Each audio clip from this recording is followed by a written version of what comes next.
세상이 어떻게 바뀌어야 되는가? 문학을 통해서, 학문을 통해서 하는 것은 내 소관이다. 우리는 많은 유산이 있음에도 불구하고 제대로 파악하지 못하고 문학사가 통일이 안 돼 있어요. 우리의 매우 창피스러운 일이죠. 창피스러운 일이에요.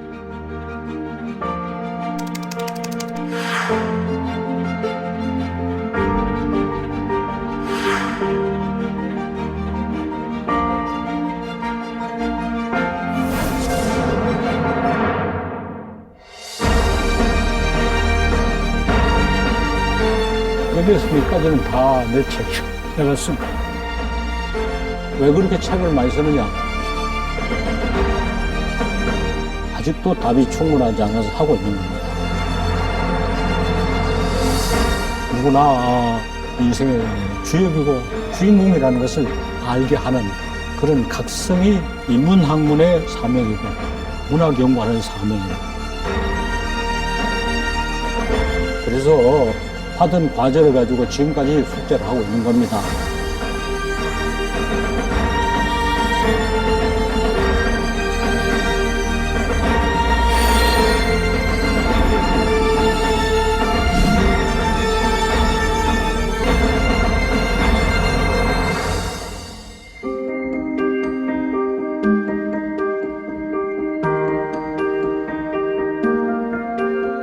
선생님 소개를 부탁드리겠습니다. 제 이름은 주동일입니다. 동력적자 한일자, 경상북도 영양군 일월면 주곡동 주시라고 하는 데가 고향입니다. 아주 산골이죠. 앞산은 800m나 되고 뒷산은 1200m나 되는 산골이고 따라서 하늘에 별이 조금밖에 안 보여요. 그런 산골에 탄 게 무슨 의미가 있느냐? 산골 시골 사람들의 그 생활과 그 기백이 몸에 흠뻑되어 있는 한편에 넓은 세상을 향해서 나가고 싶은 생각이 또한 간절한 거예요. 그래서 서울로 외국으로 온 세계로 돌아다니는 것도 산골 사람하고도 관계가 있지 않은가 이렇게 생각합니다.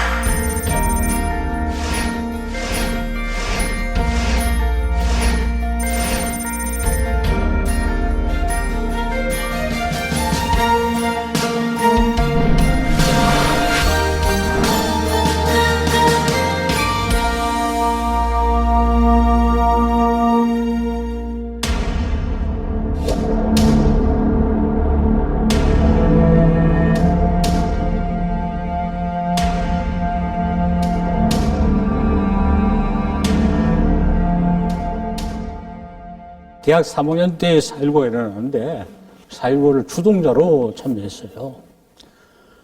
4.19가 그렇게 커질 줄도 몰랐고 그렇게 성공할 줄도 몰랐고 그렇게 큰 의미를 줄도 몰랐어요. 세상이 바뀌고 나니까 덜컥 겁이 나요. 큰 책임감을 느껴요. 이 세상을 어떻게 해야 되느냐.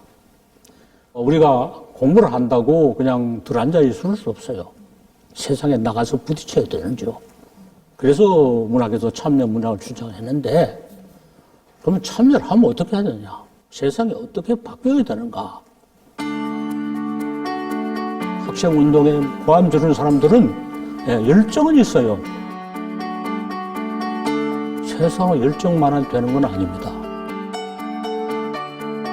그 열정을 살릴 수 있는 학문적 대안이 있어야 되는데 학문적 대안 없이 열정만 살려가지고는 안 된다. 나는 그것을 정치나 경제의 측면으로부터는 하는 것이 정확하지 않지만 문학을 통해서 정신을 통해서 학문을 통해서 하는 것은 내 소관이다. 4.19가 던진 게 아니라 거기에서 발견한 숙제 해내려고 지금까지 애쓰거든요. 저기 저기. 네, 나한테 할 얘기 있어요? 예. 네, 빨리 합시다. 하세요. 예, 김영일이한테 들었는데요. 동인지 같은데 관심이 많으시다고 해서. 어떤 작업들을 할 건데요? 우리는 주로 산문을 다뤄볼까 하고요. 그게 중요한 게 아니죠. 시냐 산문이냐 중요한 게 아니라 어떤 소재와 주제를 다룰 것인가가 더 중요한 거 아니에요? 전 그냥 자기가 쓰고 싶은 거 가령 인생, 사랑, 고독, 질투, 허무. 그렇다면 난 관심 없어요. 현실 참여 문학이란 모를까. 자, 또 봅시다.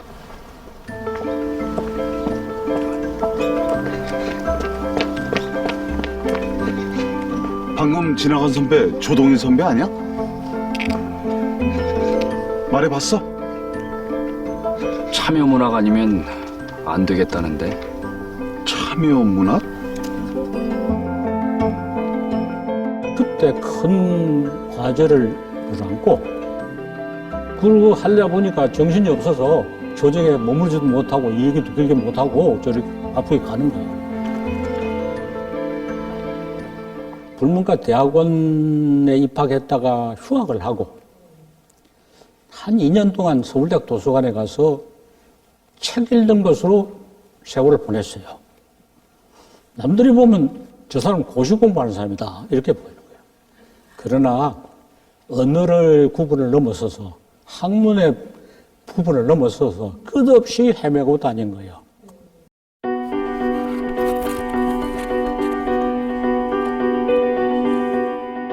그러다가 딱 어디서 왔느냐. 송석화가 지은 한국민속고라는 게 있어요. 거기 봉산탈춤 대본을 읽어보고 야 이거다 그랬어요.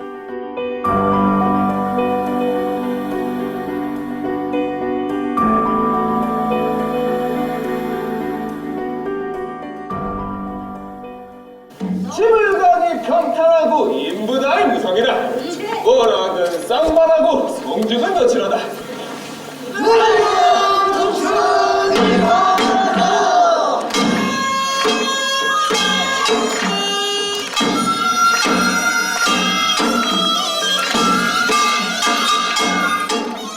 야 이것이 세계이다.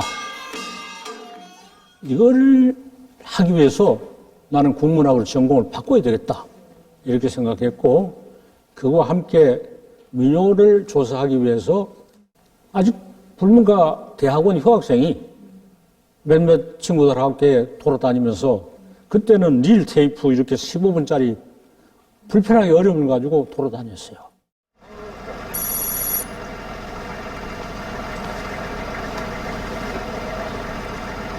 노들 강변 봄퍼들 무정세월 한오리로 칭칭 동여서 매여나 볼까. 아참, 아까 내가 저녁 먹다가 잠깐 생각이 났는데 봄철이 되면 양식이 떨어져 갖고 저 산에 올라가서 나무를 캐는데 그때 불러던 노래가 생각이 났는데 그래요? 좀 들어보실라오? 좋죠 할머니. 어쩔 거나 어찌를 할거나 이놈의 팔자. 서산민요는 이야기 줄거리가 있고 대개 여성의 가련한 운명에 대해서 이야기하는 그런 노래입니다. 어쩔 거나 특히 경상북도 동북부 산골지방 영양군, 청송군, 영천군으로 오는 그 일대의 사람들이 삼을 삼으면서 긴 날 부르는 노래입니다. 서산민요는 어떠냐 하면은 어떤 좌절이 있어요. 그 좌절을 해결하려고 했다가 또 실패를 해서 다시 그러니까 좌절과 해결 이런 것들의 그 구조와 그 역전 관계가 아주 교묘하게 짜여져 있어요. 또 이제 서산민요 한 중요한 거는 우리 시가의 율격이 뭐냐 하는 게 문제인데 기본적으로 이제 네 글자 네 글자가 한 토막인데 네 글자가 둘 하면 두 토막이죠. 네 글자가 네 번 덧붙여지니까 네 토막이죠. 시조 한 조랑 같은 거죠. 이걸 기본으로 하고 두 토막으로 줄이기도 하고 여섯 토막 늘리기도 하고 기본 형식은 정령시인데 작품에 따라서 그것이 활용되는 것은 작품마다 다 달라요. 이러한 원리가 고도의 문학성을 가지고 있다. 도 건너나 집에 시집 3년을 살고 나니 시험한 년에 갓된 말통 야약사가 며느리 아가 진조 낭군을 볼라 그든 진주야 그래 빨래 가라 진주야 그래 빨래를 갔니 청선밤아 귀리 감전은 순풍년을 몰래도 청산둠에 아이 산만밀적에는 오신다던 님이 질삽이 타올라도 소식이 없네. 문학이라는 것은 지체가 높고 학식이 많은 사람이 잘하느냐? 예. 아니면 나날이 일하고 다른 사람 어울려가지고 이렇게 살만하지 않느냐? 우리 마을을 이제 봅시다. 제일 지체가 높고 학식이 많은 분은 한시를 지어요. 예, 한시도 훌륭하죠. 그보다 좀 내려오면 이제 할머니들 유식한 사람은 가사를 지어요. 그 밑에 사람은 이제 민요를 하죠. 어느 마을이든지 상두꾼, 앞소리꾼이 있어요. 상해가 나갈 때 앞소리 하는 사람 있잖아요. 상해가 나가서 앞소리 하는 사람은 앞소리 사설은 절대로 정해지지 않아요. 누가 죽었는지 상주가 누군지 거기에 따라서 다 지어내서 얘기해요. 여야 너의 집이 어디기에 해가 어다가 누안이간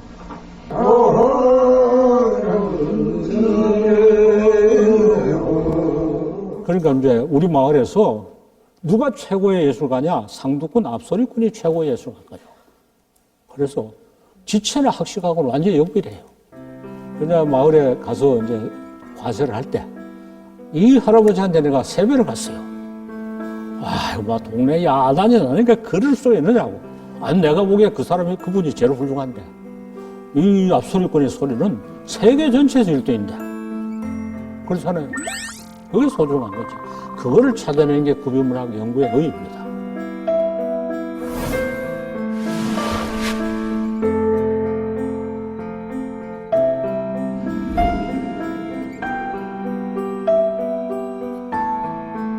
서서문화는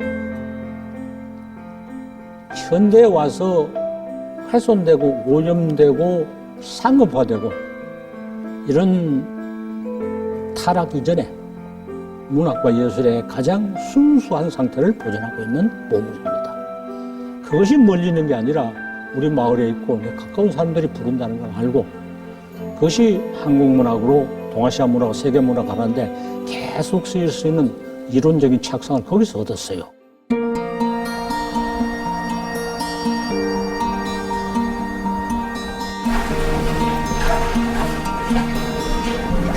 아이고, 실례해요. 예, 예.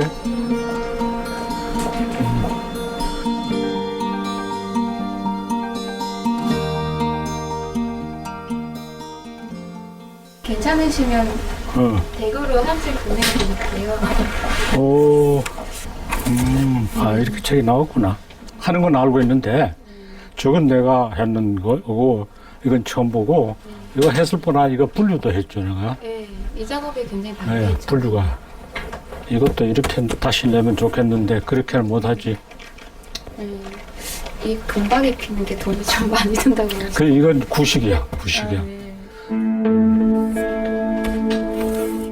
그때까지는 민요나 설화나 탈춤 같은 것은 대학에 자리 잡지 못하는 아마추어 학자들이 하는 장외 경기였어요. 그 무슨 소리냐? 이게 진정한 문학이다. 대학에서 구미문학을 가르치게 되면서 구미문학이 노숙자 신세로부터 안방주인이 된 거예요.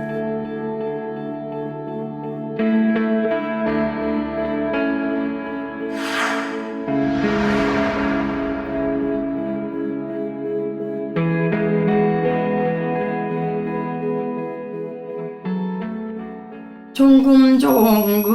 종금새야 까틀리 엉랑가네 형님 사춘 형님 시집대깍지 힘이나 주거지가 달라고 항상 지동서와 기껍데기로 문다니 상금 상가락지 호작길로 닦아내니 먼데 보니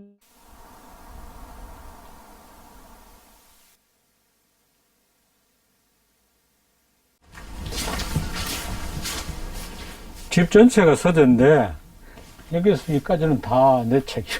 내가 쓴 거야. 어디서부터 어디까지가? 여기서부터 여기까지는 다 내가 쓴 거예요. 한 70권 될까? 물으면 너무 많아서 미안하다 이렇게 대답해요.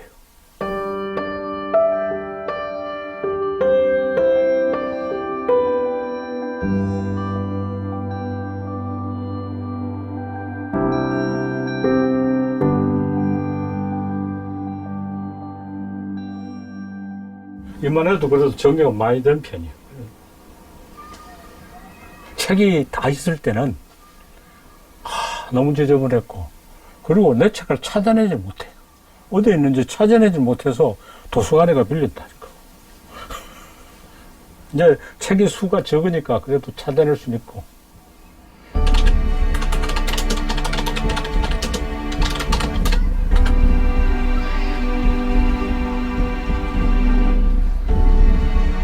항상 뭐가 있죠.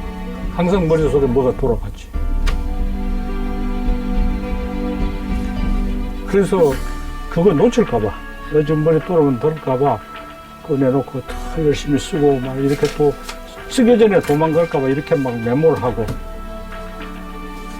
이놈 도망갈까봐. 쓸거리가 막 지금도 막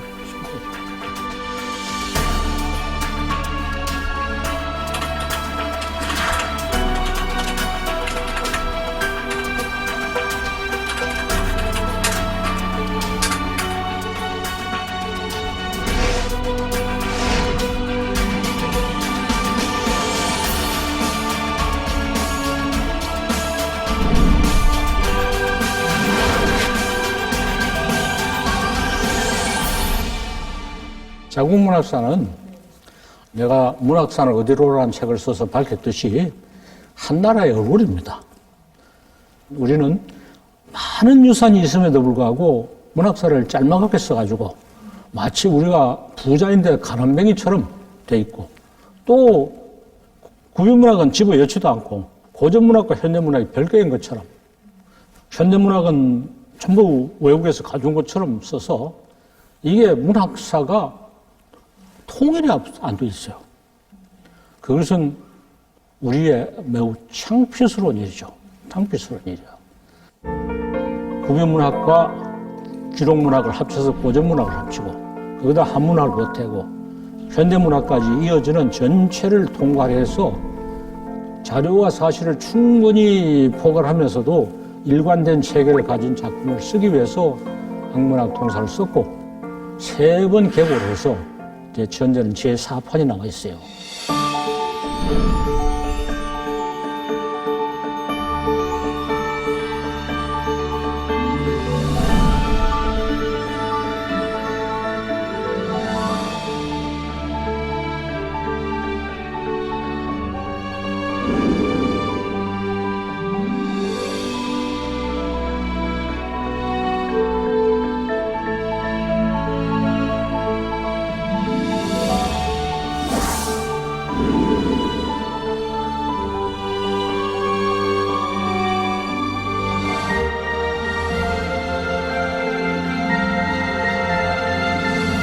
쓰는 건 다 혼자서 했어요.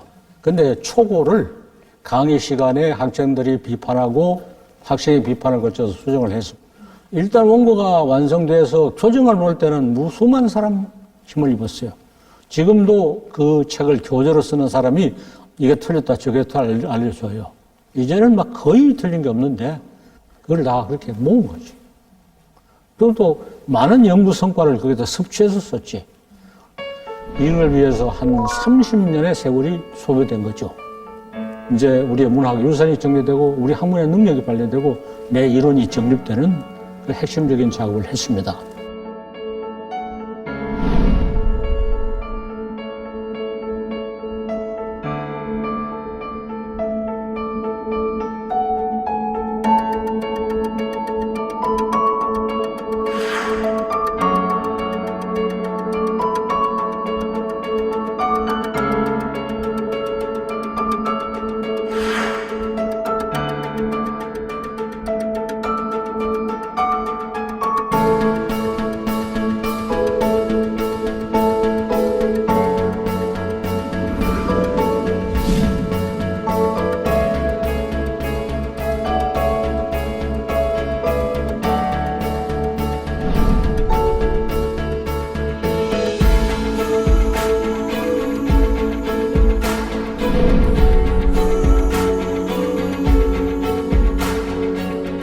근데 핵심은 문학은 연구할 수 있느냐 문제입니다.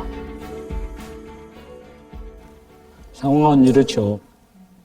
두 가지 이제 학풍이 있었어요. 하나는 자료와 사실만 캐는 거.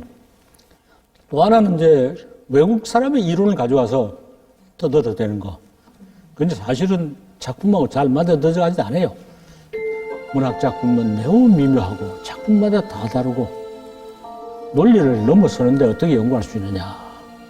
기존의 모든 논리와 방법이 문학이 무문학다운 점을 제대로 파악하지 못한다는 걸 인정하고 그러기 때문에 연구하고 새로운 논리를, 새로운 이론을 발견하는 게 연구다.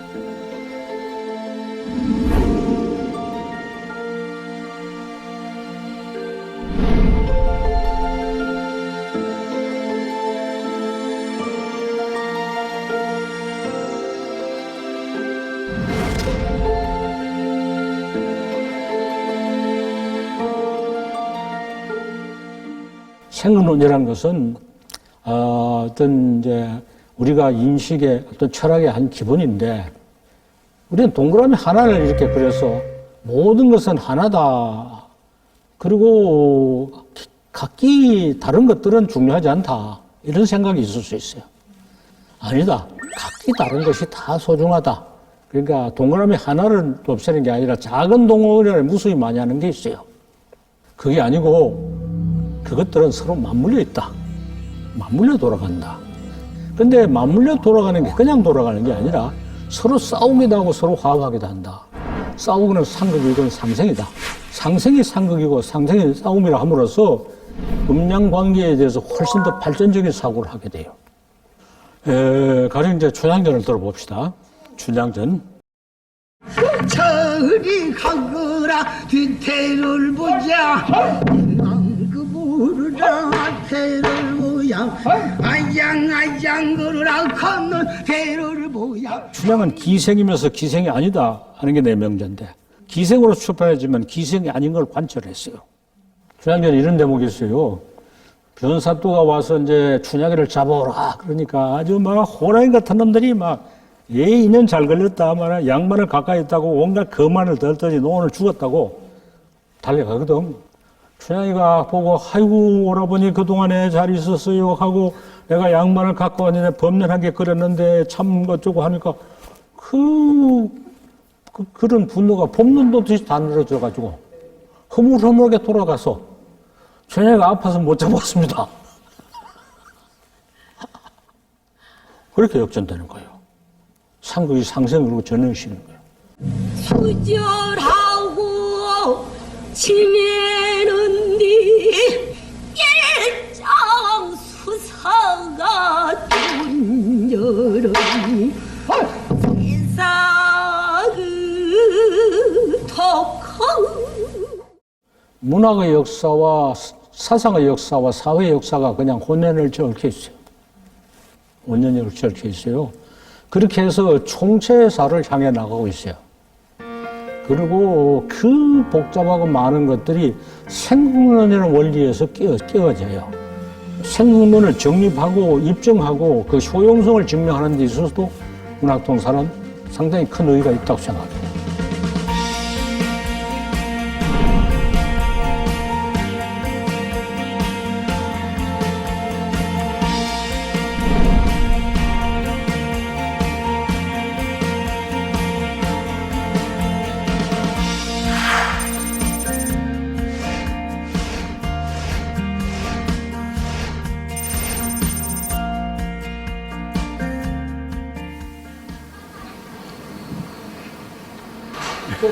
예, 예. 예.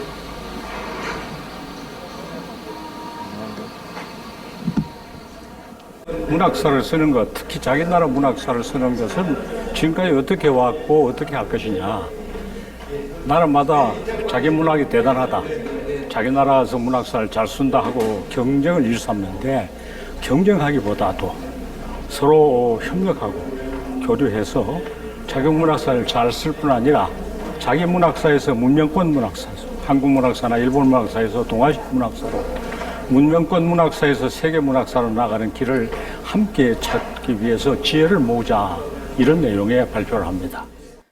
근대 국가는 배타적인 주권을 확립하고 자국 우월주의를 내세워 국민이 단결하게 하고자 합니다. 자국 문학사는 이렇게 하는데 봉사에 편향성을 키울 수 있고 그렇게 하는 것이 잘못이라고 깨우쳐주면서 개방성을 대안으로 제시할 수도 있습니다.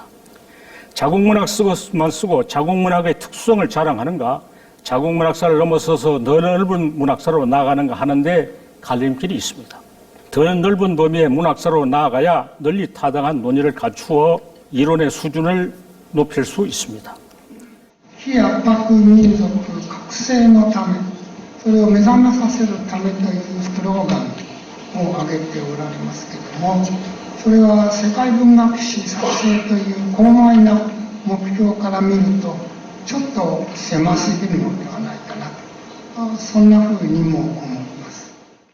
세계문학사는 인종, 민족, 지역, 계급을 넘어서서 인류가 이룩한 모든 문학을 포용하고 평가하는 것을 내용으로 하고 사명으로 해야 합니다. 아이노인을 무시하지 말고 육가를 전승이 소중하다 밝혀 논해야 일본 문학사 소설이 정상화되고 풍부하게 되고 세계문학사 이해의 새로운 전망이 열립니다.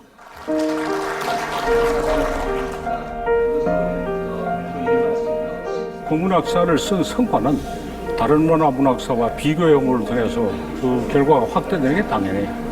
이제 시대가 자기 나라 것을 자기 나라 것만 가지고 이야기할 시대가 아니고 그것이 가지고 있는 세계적인 의미와 세계적인 기여를 밝혀 논할 때가 된 겁니다.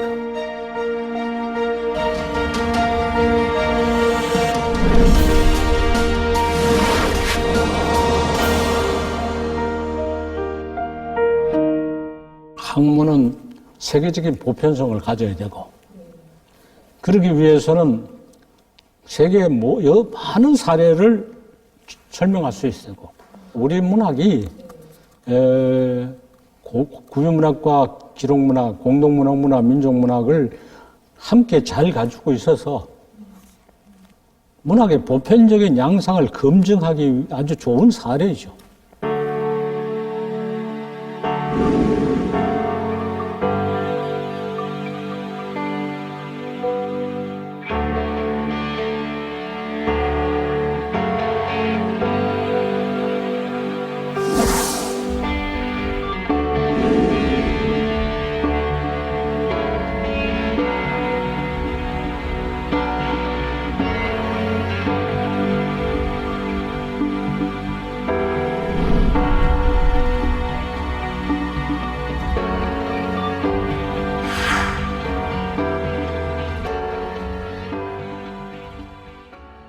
문학이란 것은 우절과 강약을 뒤집어 엎어서 그 밑에 진실한 삶이 있다는 것을 보여주는 게 문학입니다. 가령 일본에서도 아이누 민족이 일본 사람의 압박 속에서 자기의 보람직한 문학을 갖고 없고 제주 사람이 본토의 압력 속에 구비문학의 좋은 전통을 가꾸고 중국에서도 운남성의 여러 소수민족들이 중원의 압박에 맞춰서 가져온 이런 것이 세계문학사의 진정이 소중한 광맥이다. 누구나 자기가 정말 떳떳하고 인생의 주역이고 주인공이라는 것을 알게 하는 그런 각성이 문학이고 그걸 해주는 것이 문학 연구다. 세계문학 소설이다. 이렇게 정리해서 말할 수 있어요. 시작은 우리 마을에서 그 상해 앞소리 하는 사람이 가장 보람되는 창작을 한다는 것을 확인하는 것부터 시작해서 나는 산골 사람이기 때문에 세계 끝까지 가고 싶어요.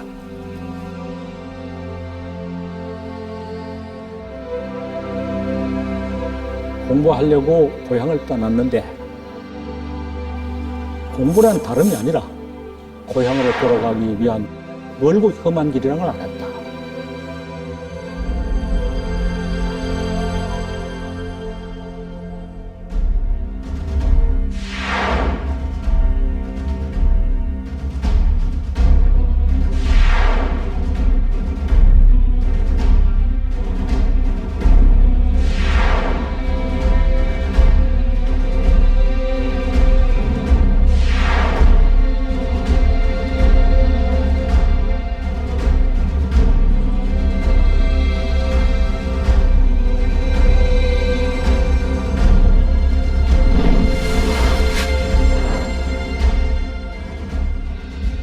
학자의 생애라는 책을 쓴 적이 있는데 거기 등장한 학자들은 모두 관습적으로 해오는 대로 학문을 한 게 아니고 탁월한 학문을 자기들로 하면서 세상을 뒤집어 보고 한 사람들이죠.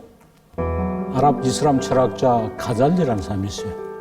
가잘리는 바그다드에서 교수를 하면서 정말 인기를 모으고 있을 때 야, 내가 정말 진실을 말하는가 하는 회의가 들어서 혀가 굳어서 말이 안 나오고 모든 걸 버려서 사막으로 갔어요. 자기 자신과 단련해서 새로 모든 걸 깨달아서 그런 그 관습적인 사고, 허식 올리는 학문, 표면을 말하는 게 아니라 이면의 진실을 뒤집는 학문을 하려고 해서 그런 것을 쓴 착각의 부재라는 그 자서전이 대단히 큰 감명을 주고 있어요.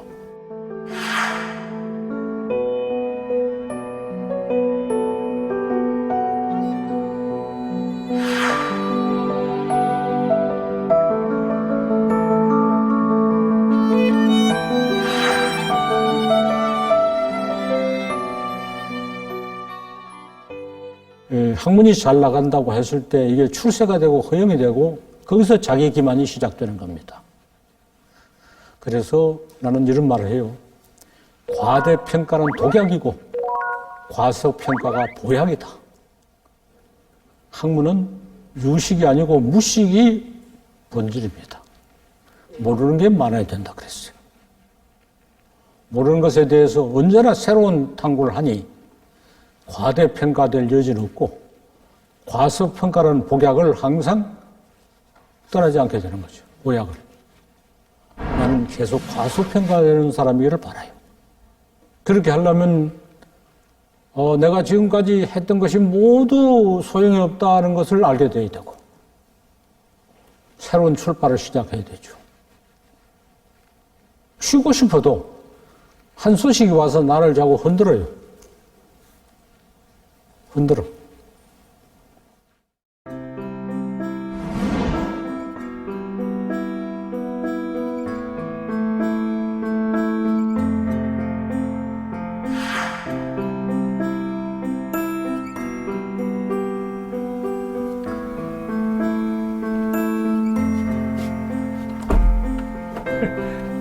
그려놓은 그림이 이렇게 많아요.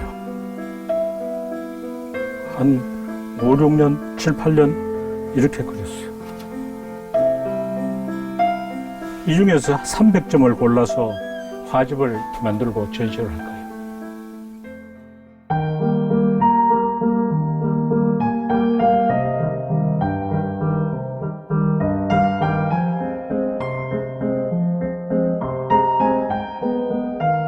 그림을 그렸는데 학문도 더 잘 돼요.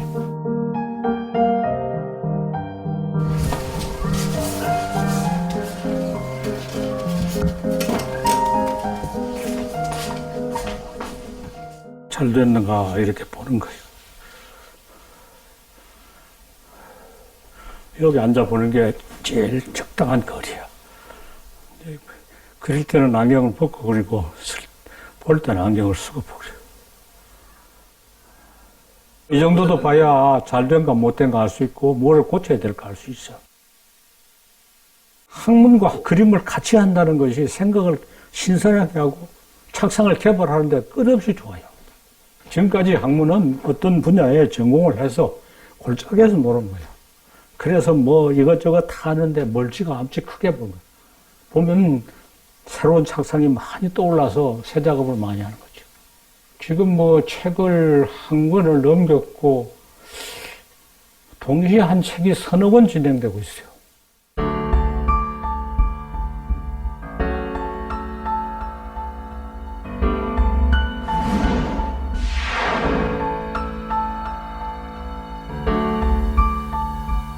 몇 년 됐어요. 전부 나무만 그리는 거예요. 나무는 나이 먹을수록 오래 들수록 정말 풍미가 있고 지혜가 와요. 그래서 보통 사람이나 동물은 나이 먹으면 추해지는데 나무는 나이가 먹을수록 더 거룩해지지 추해지지 않는다. 나무가 정말 천수를 다하고 쓰러져도 계속 그 정령한 모습이 그대로 있을 뿐 아니라 아주 향기가 난다. 그 점에서 우리는 나무한테 많은 것을 배울 수 있고 깨달을 수 있는 거죠. 노거수처럼 살고 싶고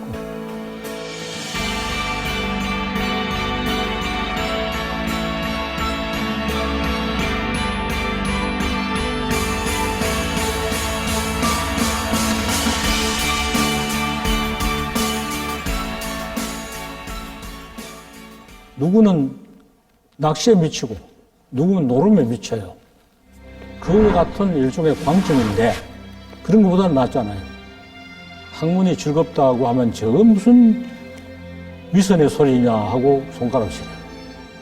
그래서 모든 사람은 즐겁게 살 권리가 있고 그것은 천부의 인권인데 많은 즐거움 중에 학문의 즐거움이 참 큰 즐거움이라는 것을 공감하는 사람이 많기를 바라요.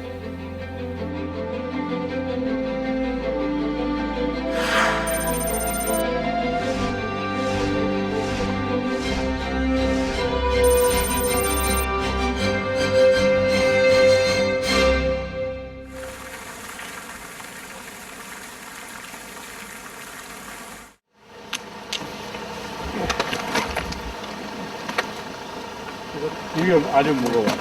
이게 다 책이다.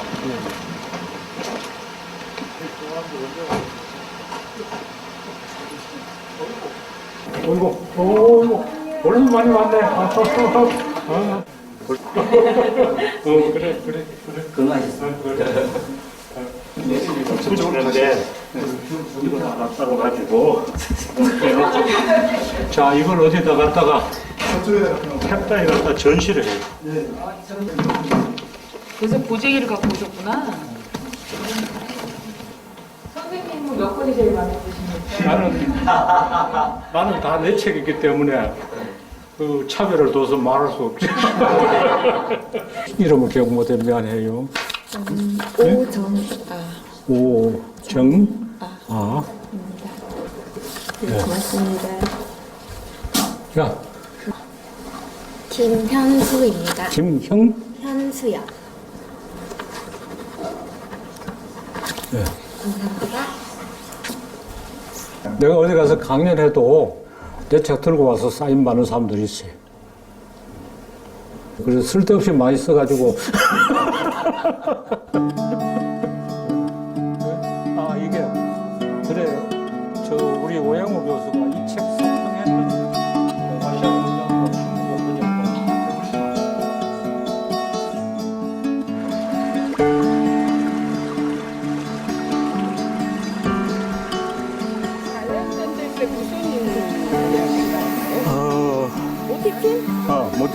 모티프를 단락소라고 그러죠. 모티프를 단락이라 그러고.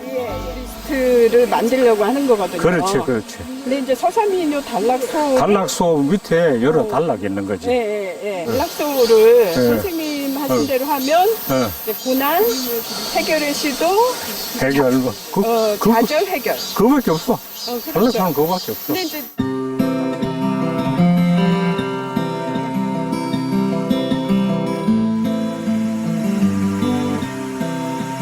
아유, 좋다. 비가 와서 폭포가 잘 흐르네. 그래서 이 산에서는 행세하는 거예요. 창조는 언제 오는가? 창조를 위한 착상은 대개 잠 깰 때 다가온다. 잠자기 전에 많은 문제를 안고 들쑥거리다가 잠자면서 그것이 밑으로 탁 들어갔다가 잠 깰 때 물뚝 솟아오른다. 그러면 나는 그걸 놓치기 위한 취에 일어나서 얼른 메모를 하는데, 그러면 창조란 게 뭐냐? 이런 거예요. 아무 관계가 없는 것 같은 게 연결되는 거. 마치 구름에 개이고 봉우리가 다 연결되는 것 같은 데서 창조가 시작된다. 그러면 하나와 둘의 관계를 여기도 적용해보고 저기도 적용해보고 안 되는 것 같아 적용하고 전혀 둘이라고 생각하는 게 하나인 것을 발견하는 것이 창조고 깨달음이다. 우리 모임이 벌써 18년이 됐어요. 내가 60 됐을 때 시작해서 18년 돼서 78이야. 참 상당한 세월이 흘렀는데 그래도 뭐 산천도 안 변하고 사람도 별로 안 변했어요. 내 희망으로는 뭐 계속해서 마르고 닳도록 하기를 희망해요. 그러는 동안에 다 같이 늙어가고. 그런데 저희들한테 예전에 이제 어사용을 많이 해주셨거든요. 그때 굉장히 저희들이 감동도 받았고 이 화려한 또 좋은 경치에 왔는데 어사용을 좀 듣고 싶습니다.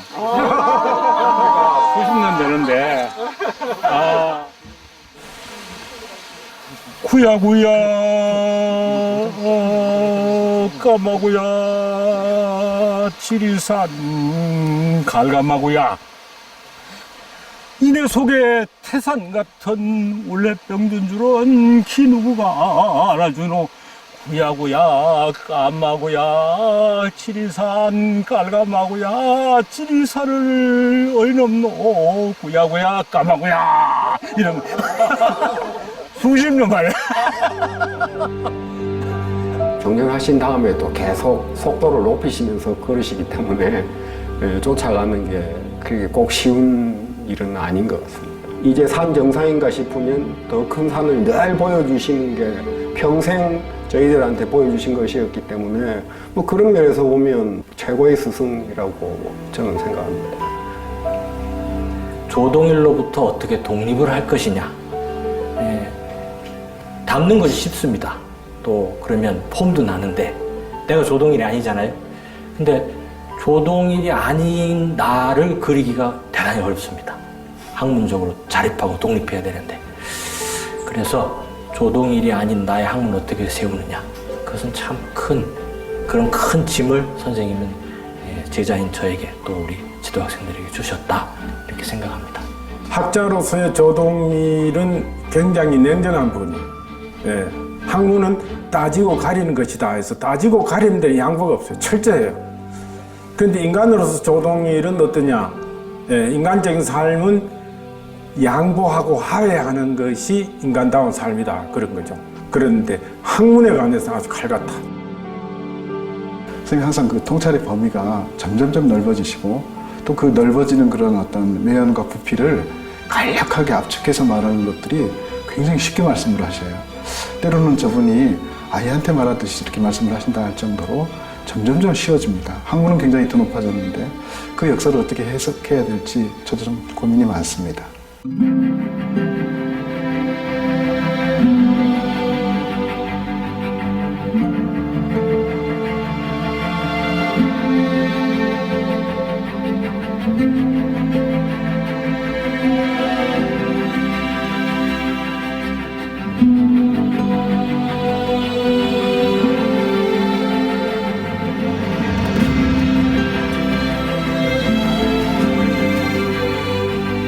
알아주면 학문을 한다. 학문이 되지도 안 하고 알아주면 하는 게 생기지도 않아. 그냥 좋아서 하는 거죠. 근데 인문학 한다는 사람, 인문학은 무슨 지식인 것처럼 생각하고 세상에 돈도 되고 해야 된다, 박수를 쳐달라.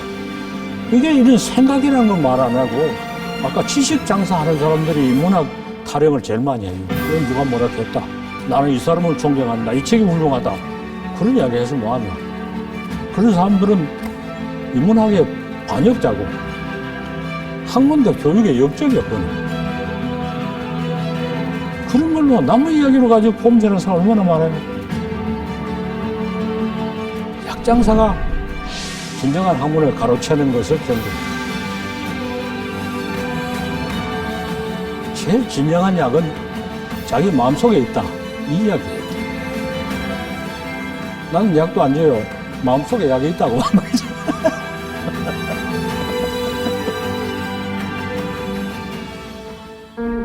이거는 편집할 때 꼭 들어가야 돼요. 사립학원 경영자들의 횡포. 학교가 자기 소유물을 생각하고 축제의 수단을 삼는 거. 이거는 근절해야 합니다. 학교가 망해도 땅값이 올랐으니 손해가 없다. 이렇게 생각하지 못하게 한 번 투자한 것은 이미 공공의 재산이 됐기 때문에 괜히 되져갈 수 없게 하는 것이 그것만 해도 세대통이나 교육부 장관이 자손만두의 칭송을 받을 일입니다. 아이고 이제 들어가겠다.